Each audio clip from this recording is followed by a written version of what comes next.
कलाम पढ़ें। कलाम मुक़द्दस में से सुलेमान की मार्फत हम तक पहुँचने वाला कलाम जो अमसाल की किताब के 27वें बाब की 6वीं आयत में लिखा गया, वो आपके लिए पढ़ा। अमसाल की किताब का 27वां बाब और उसकी 6वीं आयत। गौर से सुनिए क्या लिखा हुआ है। जो दोस्त के हाथ से लगे वो वफा, लेकिन दुश्मन के मुंह से बाइफाक लोगों की के बड़े ले जाए पर हम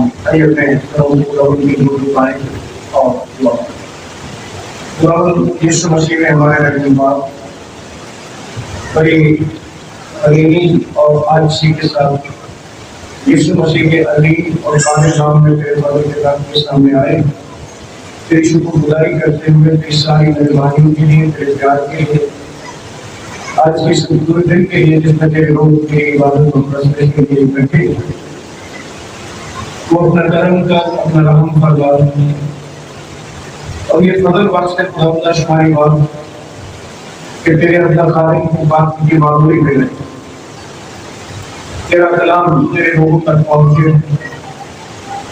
रहीम बाप तेरी मेहनत करते हैं, जहाँ की पूरी दुनिया में ईमानदारी करते हैं, उन सबों को बरकत देते, तमाम खात्मा की बरकत देते, लोगों की गिरजाघरों की या वो सब मकामात के लोग इकट्ठे होकर इबादत करते हैं, उन सबके इबादत तेरा अल्लाह खालिक अपने तमाम गुनाहों का इकरार करता है, दुआ करते हैं इस बात का भी कि मेरा इल्म और अकल दोनों नाकिस है, तू अपने कर्म से रवान इबादत की रहनुमाई दे और दो के लिए इनाम बरकत करता है।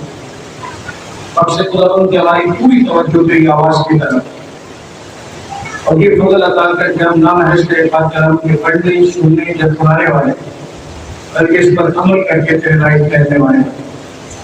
हमारा ईमान है कि तू अपने वादे के मुताबिक यहाँ मौजूद है और तू अपने पाक कलाम से कहना मानते बस यीशु के प्यारे और गिराने नाम से मानते हैं सब बात।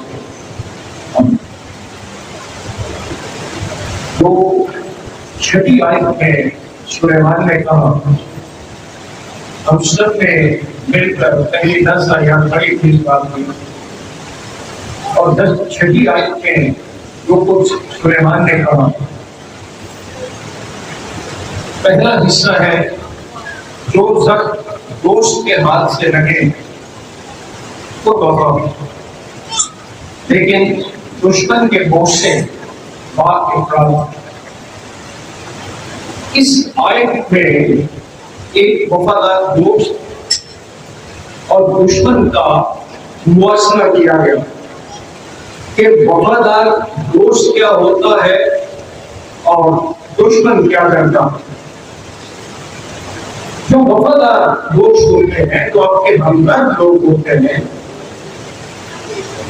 कई दफा वो हमसे ऐसी बातें कहते हैं, हमारे साथ कुछ ऐसा करते हैं जो हमें ना खुशगवार लगता, हमें बुरा महसूस होता, लेकिन दरअसल उनका मकसद हमारा नुकसान या हमारे साथ दुश्मनी नहीं होता। जो वफादार दोस्त होता है उसकी सख्त बातें जो सच्ची और हकीकी होती है, उन्हें इस आयत में जख्म बयान किया गया। वफादार दोस्त की सच्ची और हकीकी बातों को कलाम मुकद्दस इस आयत में जख्म बयान करता, लेकिन वफादार दोस्त के अल्फाज के पीछे और उसके अमल के पीछे, किसी काम के पीछे उसका मकसद हमें तकलीफ देना या हमें नुकसान पहुंचाना नहीं होता, बल्कि असल मकसद हमारी मदद करना होता। वफादार दोस्त बात हमारी जिंदगी में कई ऐसी चीजों की निशानदही करते हैं जब हमारे कानों में वो अल्फाज उनके पढ़ते हैं, हमें बड़ा गुस्सा, हम बड़ा बुरा बनाते हैं, उनकी बातें हमें बुरी महसूस होती, लेकिन वही बातें जिंदगी में आगे चलकर हमारी मदद करें। मिसाल के तौर पर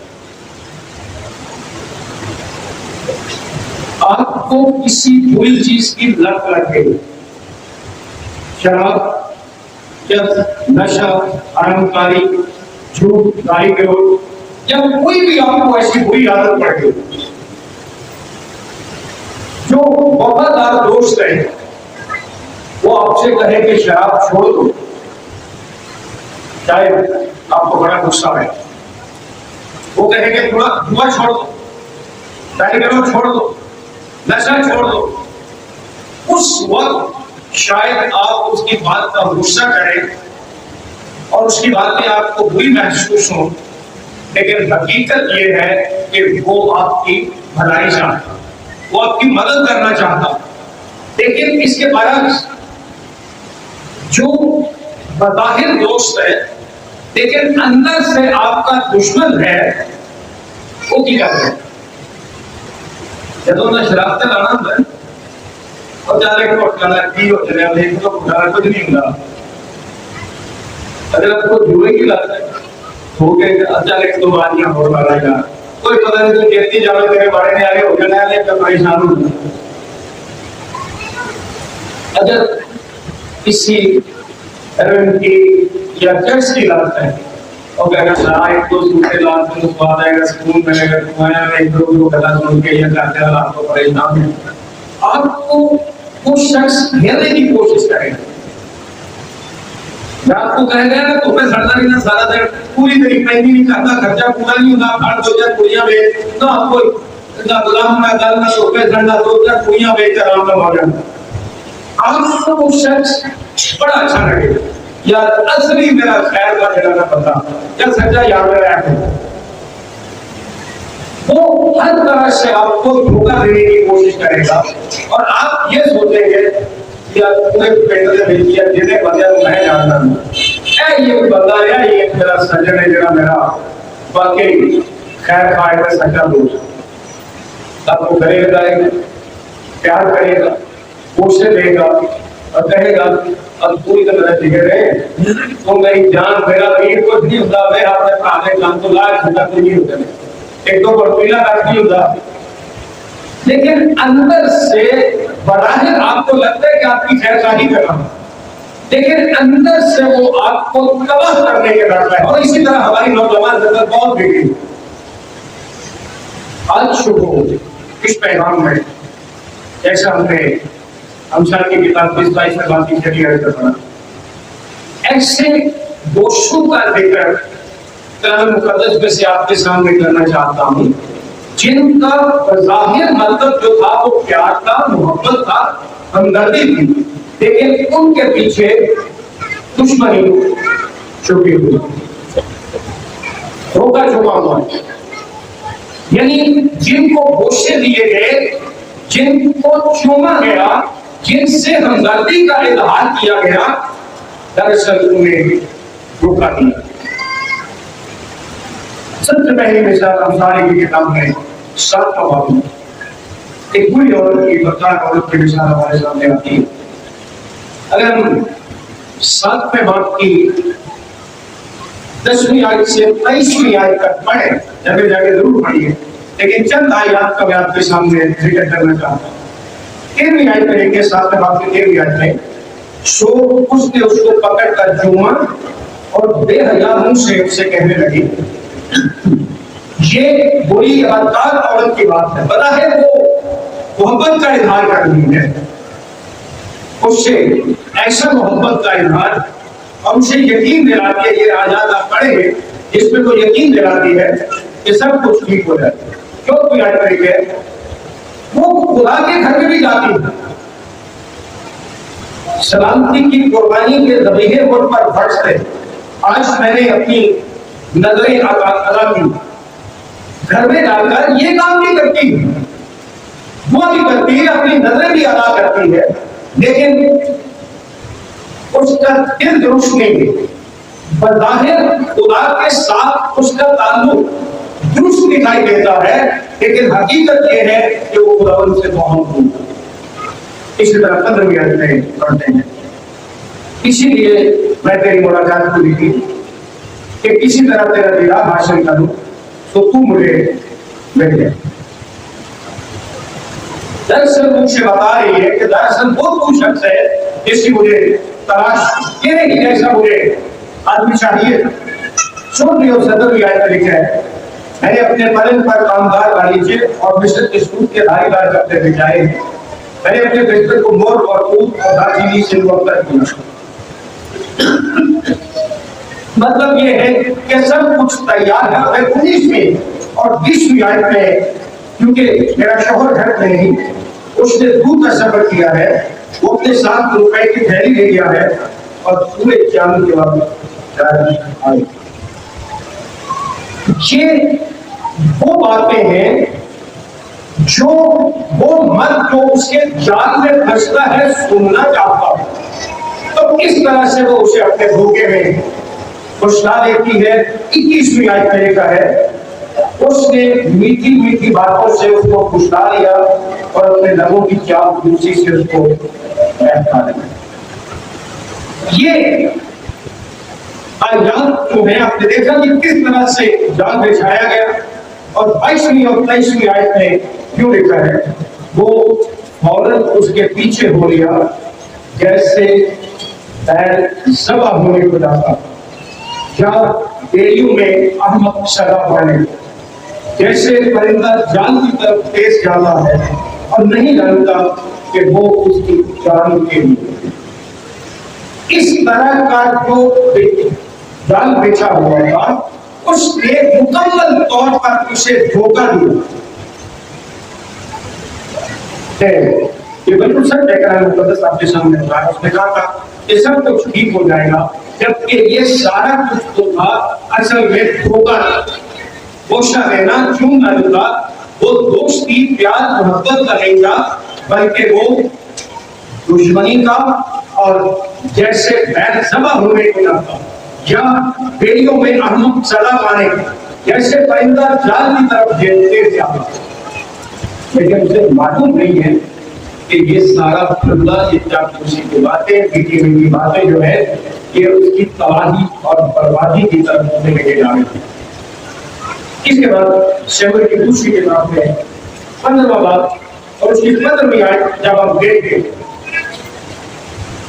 शमूएल की दूसरी किताब 15वां बाब और 5वीं आयत में लिखा है, और जब कोई अबीशलोम के नजदीक आता था कि उसे सिजदा करे, तो वो हाथ बढ़ाकर उसे पकड़ लेता और उसको बोसा देता। अबीशलोम दाऊद का बेटा था, और दुश्मनी देखिए बाप और बेटे के दरमियान क्या। जब कोई बादशाह को मिलने के लिए आता, दाऊद से मिलने के लिए आता, तो अबीशलोम जो है उसके नजदीक पहुंचता, वो शख्स उसके नजदीक पहुंचता कि उसे सिजदा करे, तो हाथ बढ़ाकर क्या करता, उसे पकड़ लेता और उसे बोसा देता। अबीशलोम जाहिर उस शख्स के साथ प्यार कर रहा है, मोहब्बत का इजहार कर रहा है। फिर आगे इसी पत्र में बात की, दूसरा शमूएल उसका 15वां बाब, अगर हम पहली 6 आयत पढ़ें तो वहां इस तरह से लेकर मुख्तसर मैं आपको बता देता हूँ। इसके बाद ऐसा हुआ कि अबीशलोम ने अपने लिए एक रथ और घोड़े और 50 आदमी तैयार किए जो उसके आगे आगे दौड़े। और अबीशलोम सवेरे उठकर फाटक के रास्ते के बराबर खड़ा हो जाता, मंसूबा देखिए क्या, प्लानिंग देखिए क्या, वहां जाके खड़ा हो जाता। और जब कोई ऐसा आदमी आता जिसका मुकदमा फैसले के लिए बादशाह के पास जाने को होता, तो अबीशलोम उसे बुलाकर पूछता कि तू किस शहर का है, और वो कहता कि तेरा खालिद इस्राएल के पुराने कबीले का। फिर अबीशलोम उससे कहता, देख तेरी बातें तो ठीक और सच्ची हैं, लेकिन कोई बादशाह की तरफ से मुकर्रर नहीं है जो तेरी सुने। अपनी बात उसके अपने जान में उसको बता रहा। और अभी श्लोक ये भी कहा करता था कि काश मैं मुल्क का काजी बनाया गया होता तो हर शख्स जिसका कोई मुकदमा या दावा होगा मेरे पास आता और मैं उसका इंसाफ करता। अपने ही बाप के खिलाफ बोल रहा है कि दुनिया वालों, आने वालों तो मुकदमा लेकर आते हो, मेरा बाप तुम्हारा इंसाफ नहीं करता। मैं अगर काजी बनाया गया होता तो मैं क्या करता, तुम्हारा इंसाफ करता। लोगों की नजर में खुद अच्छा बन रहा है और अपने बाप को बुरा बना। और उन लोगों को जो मुकदमे के लिए आते थे उनका काम मुकद्दस में ये लिखा है कि वो उसे पकड़ लेता और उसको बोसा देता। और जब कोई यदि लोग के नजदीक आता था उसे सीधा करे तो वो हाथ बढ़ाकर उसे पकड़ लेता और उसको बोसा देता। और अभी लोग सब इस्राएलियों से जो बादशाह के पास फैसले के लिए आते थे इसी तरह पेश आता था। यूं अभी लोग ने इस्राएल के लोगों के दिल मोल, उन्हें बोसा दे दे के उनके दिल मोलिए अपने बाप के बादशाह के खिलाफ करके बड़ा प्यार करता था, लेकिन अंदर से वो उनके लिए और अपने बाप के लिए अंधा बिठा। इसके बाद पढ़ाई की किताब का 29वां बाब उसमें भी एक बोसे का जिक्र है। पढ़ाई की किताब का 29वां बाब 13वीं आयत पढ़ा हूं, जहां लाबन के बोसे का जिक्र है। 29वां बाब और 13वीं आयत से पढ़ देता हूं।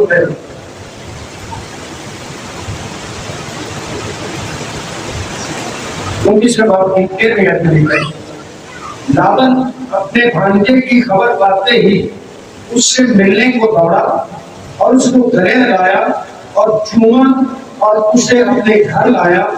तब उसने लाबन को अपना साला माना। बड़ा दूर का रिश्ता नहीं। उधर हमने क्या देखा, अभी लोग के सिलसिले बाप और बेटा, इधर इस आयत में, इस वाक्य में मामू भांजा। अब जब भांजा मामू के घर आता है तो कुरान मुकद्दस ये बता रहा है उससे मिलने को दौड़ा। मामू की बात हो रही है, उसे मिलने को दौड़ा और उसको गले लगाया और चूमा और उसे अपने ये गले लगाने का, चूमने का, मिलने के लिए दौड़ने का मकसद क्या? हो जाते हैं बड़ा कुरान मुकद्दस में। पढ़ाई के बाद 29वां बाब 9वीं आयत से 4वीं आयत तक पढ़ते रहेंगे। 9वीं आयत से 4वीं आयत तक पढ़ रहा हूं। वो उनसे बातें कर ही रहा था कि राखेल अपने बाप की भेड़ बकरियों के साथ आई क्योंकि वो उनको चराया करते हैं। जब याकूब ने अपने मामू लाबन की बेटी राखेल को और अपने मामू लाबन के रेवड़ को देखा तो वो नजदीक गया और पत्थर को कुएं के मुंह पर से झंकार अपने मामू लाबन के रेवड़ के को पानी पिला।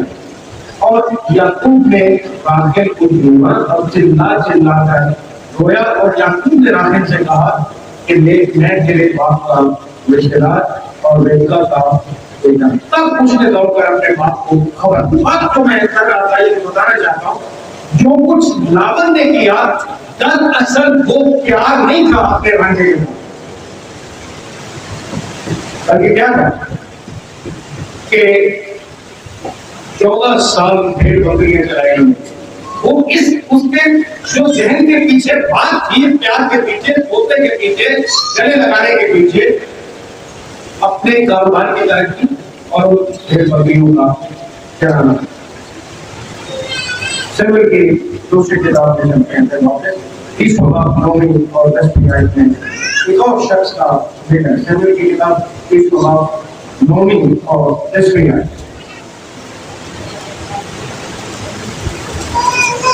योआब के भरोसे कर दिया। सो योआब ने अमाशा से कहा, अरे भाई तू खैरियत से? जब सुने हमसे देखा ठीक है ना, बात ठीक है ना, ऐ मेरे भाई तू खैरियत से? और योआब ने अमाशा की दाढ़ी अपने दाहिने हाथ से पकड़ी कि उसको बोसा। क्या कर योआब अमाशा को प्यार कर रहा है और आगे क्या लिखा, और अमाशा ने उस तलवार का जो युवाब के हाथ में थी ख्याल न किया, सो उसने उससे उसके पेट में ऐसा मारा कि उसकी अंतड़ियां जमीन पर निकल पड़ी और उसने दूसरा वार न। जाहिर उसका मुंह क्यों है, जाहिर उसको बोसा दे रहा, प्यार कर रहा है, एक हाथ में तलवार पकड़ी हुई और इसी प्यार करने के दौरान युवाब ने अमाशा को तलवार का ऐसा वार किया कि उसके पेट में इतनी शिद्दत से वार किया, तलवार मारी कि उसकी अंतड़ियां जमीन पर निकल पड़ी और दूसरे वार की नौबत ही थी। देखा आपने किस तरह से लोग धोखा देते हैं एक दूसरे। इसके बाद एक और, इसके अंदर धोखा क्या, असल मकसद उसे प्यार करना नहीं था, एक युवक उसे प्यार नहीं कर रहा हमारे साथ, असल मकसद था उसे कत्ल करना। इसके बाद अय्यूब के बारे में मुकद्दस ये बताता है। अय्यूब के बोसे का लेटर है, इसमें 21 बात और 27 आयत में कलाम मुकद्दस हमें बताता है। अय्यूब की किताब उसका 21 बात और 27 आयत, ठीक है। और मेरा दिल खुफियतन छूटे या खुफिया तौर से, और मेरा दिल खुफियतन फरेबता हो गया हो और मेरे मुंह ने मेरे हाथ को चूम लिया हो, तो ये भी ऐसी बनी है इसकी सजा काजी देते, क्योंकि यूं मैंने खुदा का जो आलम बालापन है इनकार किया। अय्यूब अपने बारे में बात कर रहा है कि अगर मेरा दिल खुफियतन फरेबता हो गया हो, मेरे मुंह ने मेरे हाथ को चूमा, अपना मुंह और अपना हाथ चूमने का मकसद क्या है? अरे आप इसी बात की 24वीं आयत से पढ़े तो वहां लिखा है, फिर आपको तफसील पता चलेगा।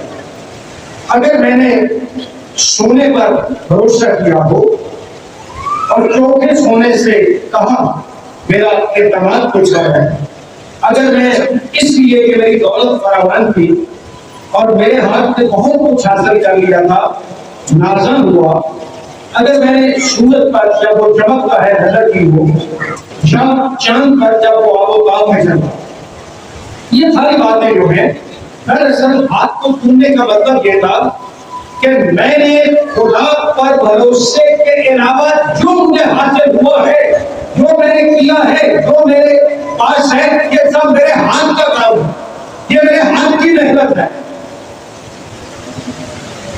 अगर मेरा दिल खुफियतन फरेबता हो गया हो और मेरे मुंह ने मेरे हाथ को चूम लिया, क्या मेहनत की ये फखर का बोसा था खुदा को।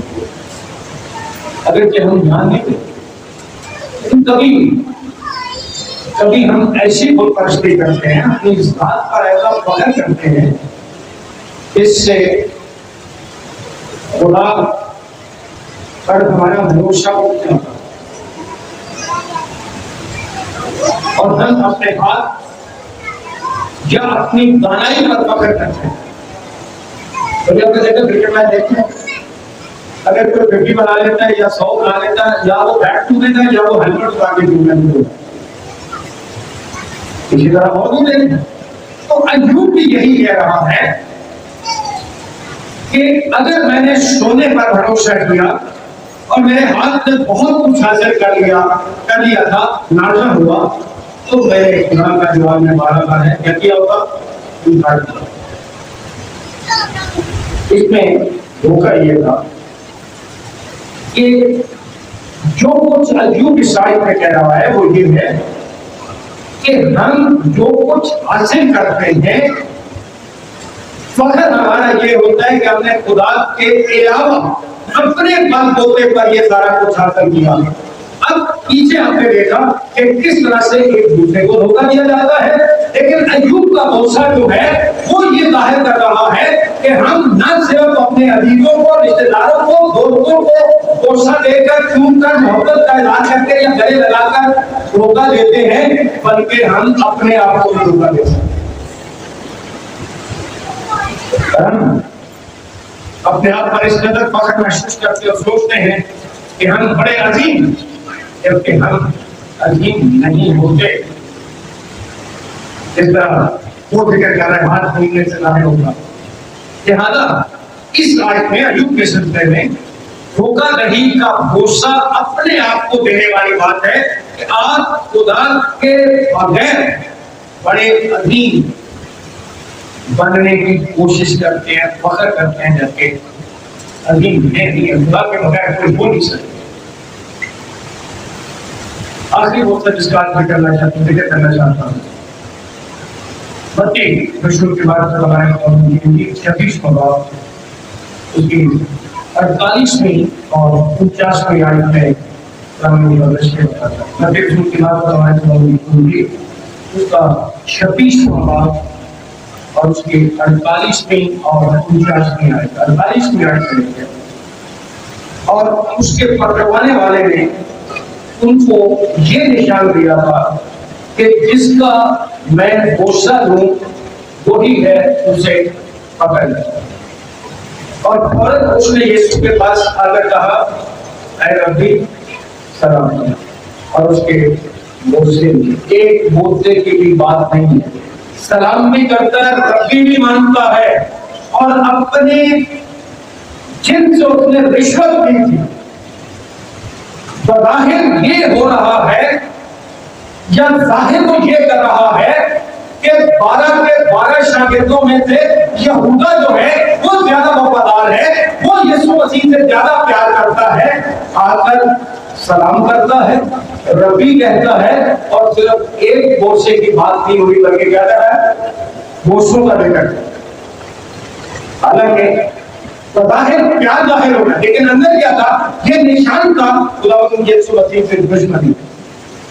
तो इस तरह मैं उसे करवाऊंगा। ये बाकी मेरा जेल में जिसने लिखा है बस परदेश की बात की 44 और 45 आयत में, उधर स्टूकर की बात पर इंजील के 22 में, बात की 47 में और 48 में। इससे पहले मैंने जिन दोषों का जिक्र किया था, दरअसल पूरी औरत की मददार औरत, फिर अलीसोम का हमने देखा, नाबन का, जुआब का, ये फिर अय्यूब का, ये बोझा जो यहूदा खुदावंद यीशु मसीह को पकड़वाने के लिए देता है, ये सबसे बड़ा बोझा है जो सबसे बड़ा धोखा है। जाहिर यहूदा अपने खुदावंद के बोझे लेता है, जैसे कि वो यीशु से मोहब्बत करता है, शागिर्दों में उसका वही अकेला दोस्त नजर आए, वो यीशु के साथ वाबस्ता होने से खौफजदा नहीं हुआ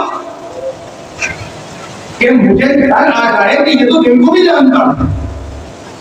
फिर भी अपने रब्बी के साथ, अपने खुदावंद के साथ, अपने खालिक के साथ धोखे का भरोसा लेता। और यहूदा का भरोसा जो है, जो उसके भरोसे बेवफाई और गद्दारी के भरोसे,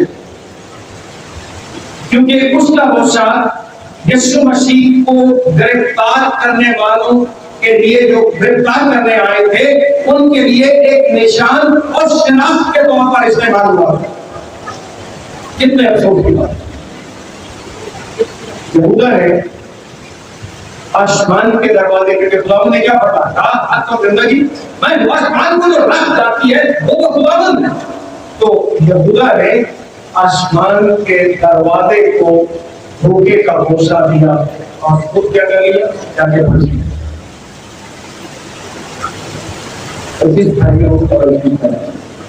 हमने दुश्मन के धोखा देने वाले भरोसों के बारे में सुना, और ये भी कि जिसको भरोसा दिया जाए उसके साथ किस तरह से धोखा किया जा सकता।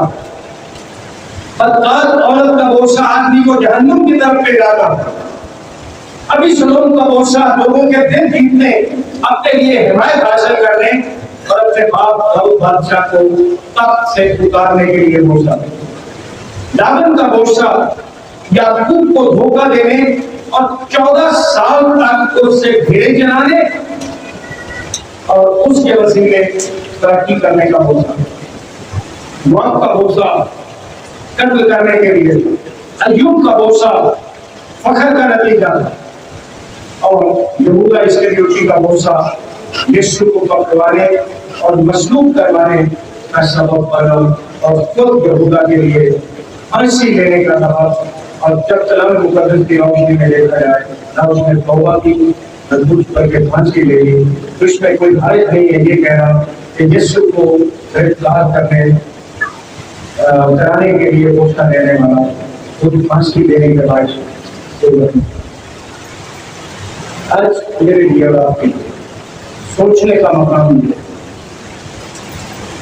कि क्या हम रियाकारी और धोखे के लिए लोगों से मोहब्बत करते हैं और उनसे उनके खून को बोसा देते हैं।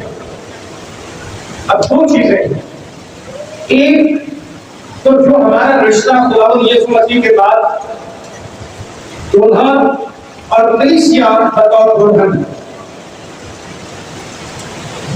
बतौर निराला अपना फिदिया देने वाला, कुर्बाना देने वाला, और सबसे बड़ी बात कि वो हमारा दुल्हा।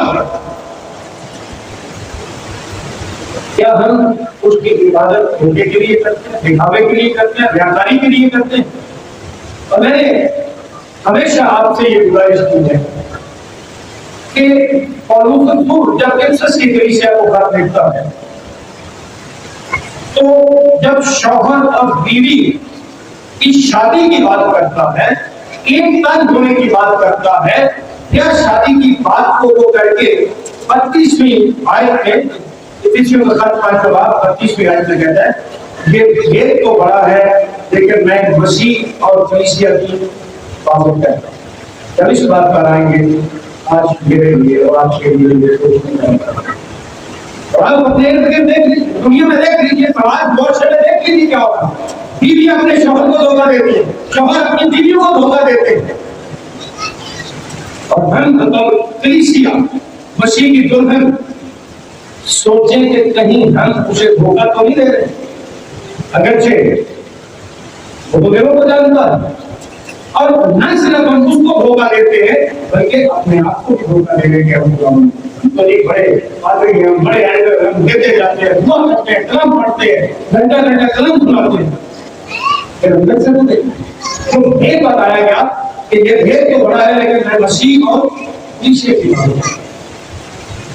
ये आयत हमें जिस्मानी रिश्ता जो हमारा मियां बीवी का है, दुनियावी रिश्ता जो है, उसकी तरफ सोचने का भी सोचने के लिए भी क्या कि कहीं हम अपने साथियों के साथ धोखे तो नहीं करते, क्या उनसे प्यार मोहब्बत हम धोखा तो नहीं करते हैं? आज तो अखबार में पढ़ लीजिए, टेलीविजन पे सुन लीजिए, खबरों में बाप को बेटा कत्ल कर देगा, क्यों? जायदाद के लिए। जाहिर वो बाप का प्यार करते हैं, भाई भाई को कत्ल कर देता है, शौहर बीवियों को कत्ल कर देते हैं, बीवियां शौहरों को कत्ल करवा देती हैं। इतना क्या वो सच्ची मोहब्बत?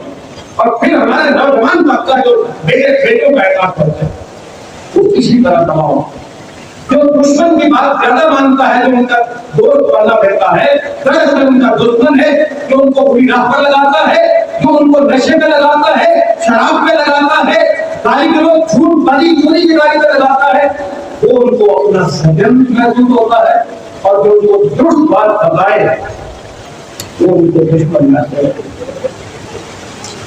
अगर हम धर्म की बात करें, जो बाकी आपको सीधी बात बताएगा वो कभी मशहूर नहीं होगा, वो लोगों में ज्यादा मशहूरी नहीं पाता। जब उल्टी बात बताएगा, जो खुशहाली की इंजील सुनाएगा, जो कलाम की दुरुस्त मुनादी नहीं करेगा, देख लीजिए जाके लोगों को किस तरह से लोग उनको पीछे उनके पीछे पागल हो रहे होते हैं। क्योंकि दुरुस्त बात कहने वाला हमेशा थोड़ा महसूस होता है, सच्ची बात बताने वाला हमेशा पूरा महसूस होता है।